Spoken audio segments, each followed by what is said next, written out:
देखो वाह, ये कितने टोए हैं हमारे पास में। सारे हमारे ट्रक ही ट्रक हैं, बड़े से लेके छोटा तक। वाह देखो, ये है हमारा सबसे मिनी वाला ट्रक।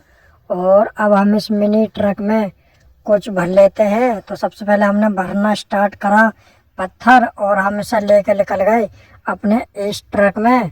तो अगर आप हमारी ये वीडियो पहली बार देख रहे हो तो एक लाइक और चैनल को सब्सक्राइब करो, और ऐसी ही वीडियो दिखाएंगे हम आपके लिए। देखो ये क्या, ये तो लगता है पहाड़ पे चढ़ गया।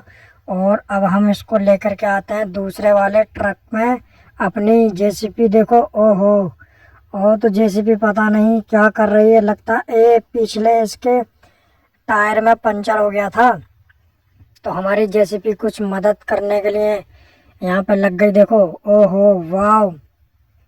और देखो ये आ गया हमारा बड़ा वाला डंपर ट्रक।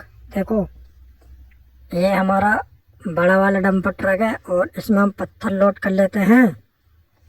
और देखो ये पत्थर लोड होने के बाद में कितना लोड, ओहो अपना पे उतर गया ये तो। वाह कितना हैवी ट्रक है हमारा। चलो चलो यहाँ पे इसको उतार लेते हैं।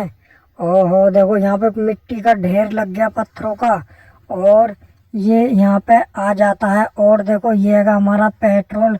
चलो चलो चलो, हम पेट्रोल वाला टैंकर को यहाँ से लेके निकलते हैं। और ये क्या, एक और हमारा ये ट्रक आ चुका है। और देखो ये और एक डंपर। अब देखो इसमें भरते हैं हम थोड़ी सी ये घास, और चलाते हैं अब इस ट्रक को। देखो घास भर ली हमने। और ये देखो कितने टोए, ओहो वाह, यहाँ तो ट्रैक्टर भी है। चलो चलो चलो चलो चलो ट्रैक्टर, वाह वेरी नाइस।